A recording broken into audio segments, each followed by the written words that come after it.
first introduce myself, I'm Doug Moore. I'm the Executive Director with the Oregon League of Conservation Voters.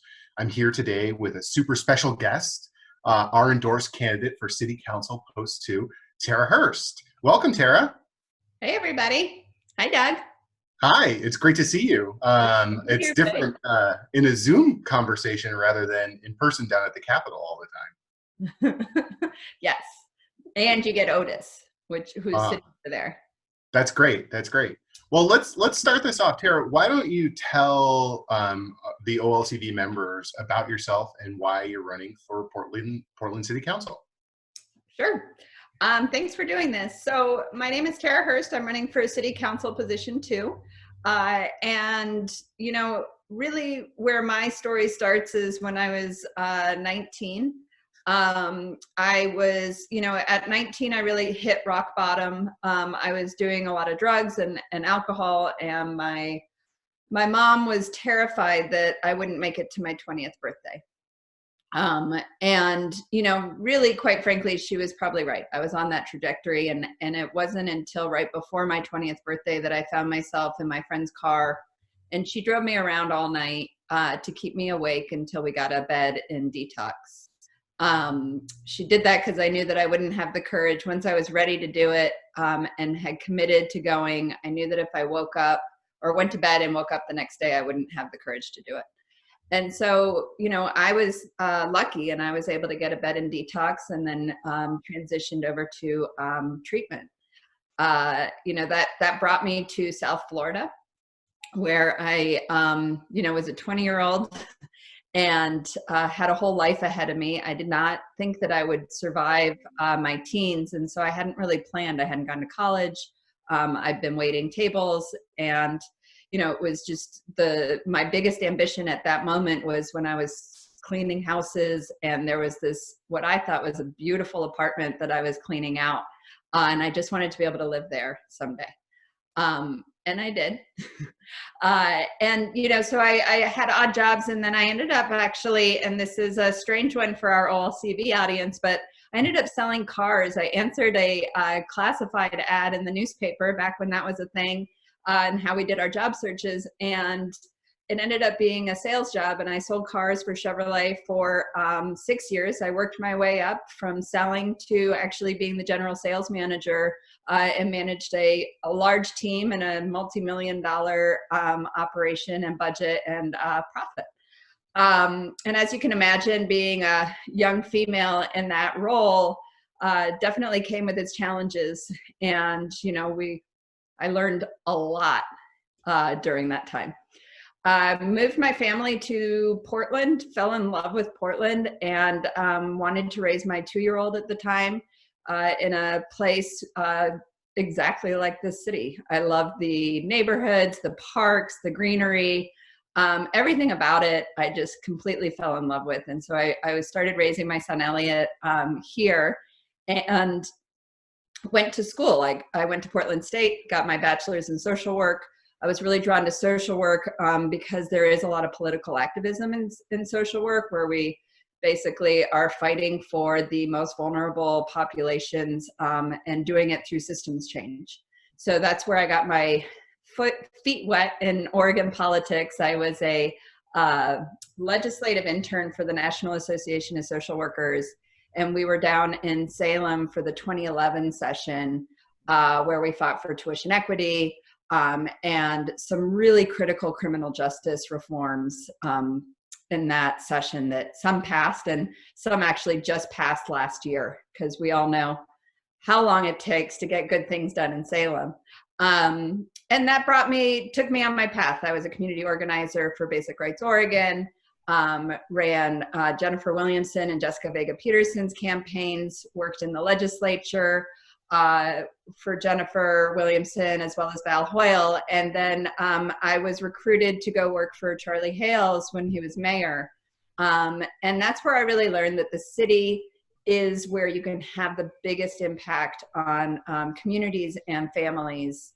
We can be innovative, we can be flexible, and we can really make change. And so that was probably my favorite job, other than Renew, of course. And we did some incredible things in the city. We banned fossil fuel infrastructure. We created home energy scores. And I was able to create a program for youth to make community centers free. And so those were the things that, I'm most proud of through my time in City Hall. I was his deputy chief of staff and then transitioned to his chief of staff. And for the last 3.5 years, I've worked side by side with Doug, with you, leading Renew Oregon, the biggest climate coalition in the state. It's the most intersectional coalition. And we've been pushing for cap and invest, clean energy jobs. And I couldn't be more proud of the work that we ended up getting with the governor signing the executive action, which we're calling the Oregon Climate Action Plan, on March 10th, right before our state shut down, which was something that I think we're all really grateful for, because we have to be able to tackle multiple crises. So, I sit here today as a single mom. I'm a sole provider for my son. I've got 23 years clean and sober, and I'm, now more than ever, really ready to fight for Portlanders and for the families that need it most, and who are going to need the most help when we are in this recovery, when we get to the recovery. Tara, I've worked side by side with you for more than 3 years now as you came to Renew Oregon and really led the climate fight and harnessed a lot of resources, a lot of energies, a lot of organizations. Tell me a little bit about what it was like to start in that, and the fights that you had to have with legislators, and really just channeling all of the energy that is around climate change into the strongest organization we've seen in this state for climate change, or to fight climate change, excuse me. Yeah, I feel like it's not been easy, and it's definitely one of those things that when you're going up against the biggest moneyed interests in the world, not just in our state, but in the world. Everywhere, yeah. And they are trying to stop you at every level.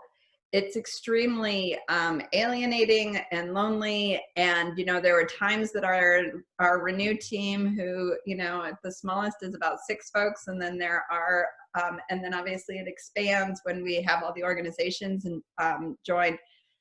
You feel like you're on an island, fighting the only fight that we have to fight right now, in terms of recognizing that we need a planet in order to do all the other things and all of our other things that we want to do. I would say with legislators, the biggest frustration, and one of the reasons I'm running, is I'm really tired of people telling us during campaign season that they care about the climate, they care about clean water, they care about the clean energy economy, and pick your issue, because this isn't just for climate, although I would say that we are definitely the recipients of a lot of this. And then you get down there and you say, okay, let's go. You said you'd do this. And they say, ooh, no, this just isn't the right time. This is hard. This is hard. Because the biggest moneyed interests are taking us on. And instead of having the leadership and the strength and the resolve to say, yeah, this is hard, but this is our kids' future and we're going to do it. It's so frustrating and it's so disheartening. And I am genuinely tired of the lack of leadership when it comes to climate. I got a 13-year-old. I want him to have an actual future. I don't want him just wearing a hazmat suit and figuring out how to fight these super wildfires and all of the other things that we have coming at us. So I would say that, we did it bit by bit. We made the table, I was proud to have our table expand and make sure that we were really getting the perspectives from the tribes, our most impacted, our farm workers. So having Cocoon at our table, and Sustainable Northwest, who's really doing an incredible job, pushing for a sustainable economy in the rural economy. So it's, we've been through it. It's heartbreaking. It's absolutely maddening, and it's exhilarating when you make progress. And I know how to do that now. now even more. And I think about the power we can have in City Hall with my relationships with our climate advocacy groups and just the policy minds and everybody around me, and what I can do from the inside and then ask you all to do from the outside to push, we can actually get real things done. Well, let's talk about that. When you think about the city and being on the city council, what is your top priority around climate change for the city to take on? So we've done a lot. I think the problem with the city, we, in the Hales administration, we created a global award-winning climate action plan. And a lot of thanks to, Jackie Dingfelder, who really helped lead that effort. But it's not getting implemented. So a lot of times we get these plans and these proclamations and these nice things, but then nothing happens with them. We celebrate them and then we go away. And I think that what we need to be doing, we have 100% clean, but I don't see our trajectory of actually getting there. So I want us to really focus on a climate dashboard, basically looking at, here's what we say we're going to do in 2030, and here are all the subsequent steps to get us there. And we should be held accountable by the public to make sure that those things are happening. So I think that we have the right components. We just don't have the people who are willing to stake their political careers or whatever it is that they need to stake. I would say that to kind of jump into the Portland Green New Deal so that we can show the rest of the state, here's how it can be done. And we have a great component of that, right, with the Portland Clean Energy Fund. And we have to make sure that that is implemented well, because that can either be a national model, which is where it is right now, or it's the national model of what not to do. And we can't afford to let that happen, and I will not afford to let that happen. So it can also be a huge part of our recovery effort. I know that there is already businesses at work trying to make sure that we don't implement the Clean Energy Fund right now due to COVID. Yeah. And I would say that especially with the workforce and the training and the jobs that are coming from the Portland Clean Energy Fund, we absolutely need it. Yeah, no, I completely agree. Tera, one of the things that I think is most impressive about you as a candidate is your background in City Hall, and also your experience leading Renew Oregon and channeling all of that energy together. I think that people don't have an appreciation for how well prepared you are to be a leader in the city. And I would just like to hear a little bit more from your perspective of how serving as Charlie Hales' chief of staff in the mayor's office and running a statewide organization like Renew Oregon has really prepared you for this role. Yeah, so I think what people don't recognize is that because of our commission form of government, it's really about making sure that we're leading bureaus. And as chief of staff, that was one of my primary roles, was to make sure that the bureaus in our portfolio, which was the Office of Management and Finance, the City Attorney's Office, Government Relations, Bureau of Planning and Sustainability, those were ours to make sure we're running well, we're on track, and that we were doing the work that was necessary for Portlanders. So it was it was making sure that we were, Mayor Hales had a very ambitious policy.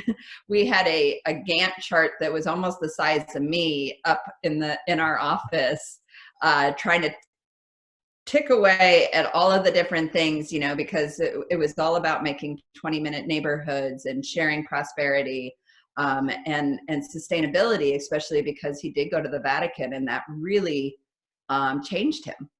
And the chief of staff is there to make sure that all of those things happen.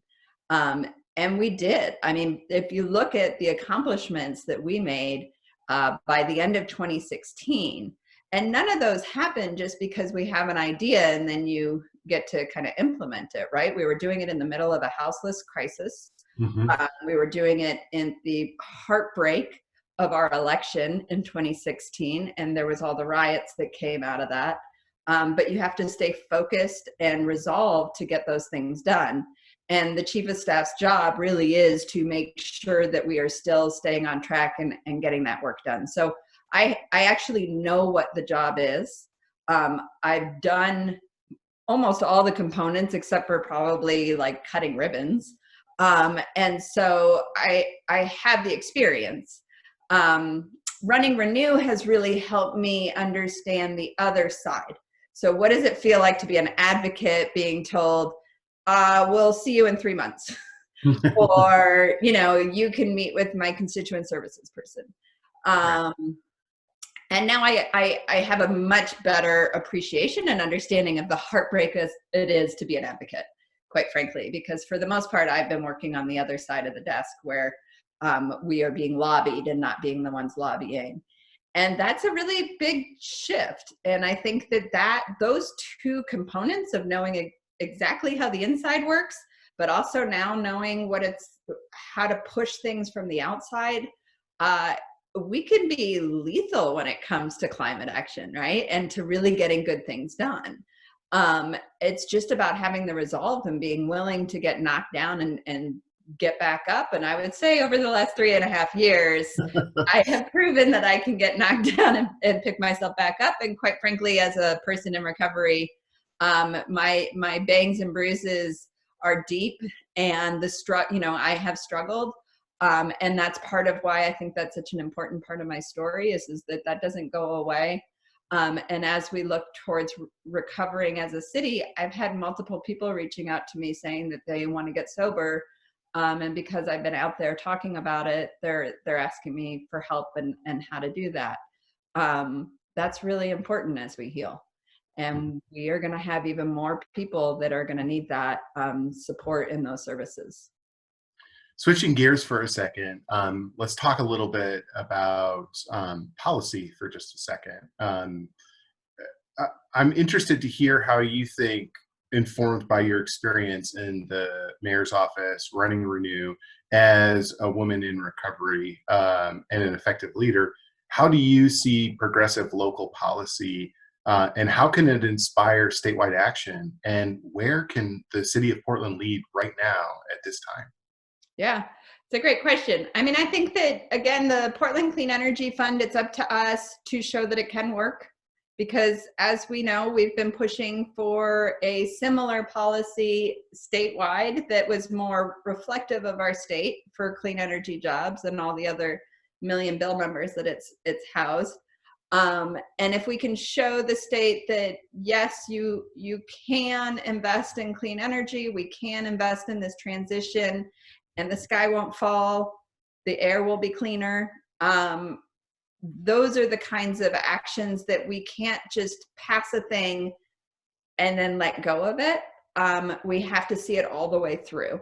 And I think that's where advocates sometimes do we get sidetracked, and there's another thing that we need to chase. But the reality is, is that we absolutely have to make sure that this policy goes well. Because if it does, I've been working on questionnaires for so many different groups, and I was looking through the East Portland Action Plan again, since we had been working on it consistently in Mayor Hale's office, and that was part of our Gantt chart of checking through things. Some of the stuff that we have to be doing in East Portland, we could have done with the money that we were going to get from the Clean Energy Jobs Bill. And it's so frustrating now, reading through it and thinking through safe routes to school, bikes, and dedicated sidewalks and bike lanes, all of the things that we know, affordable housing on transit lines, right? All the things that we know will reduce our emissions and make life better for Portlanders and Oregonians. We know we don't have those funds anymore. So I think it's critical that we make the Portland Clean Energy Fund and we make sure that is a successful program that's replicable. And then we take that, and that's the kind of thing that you can show the state.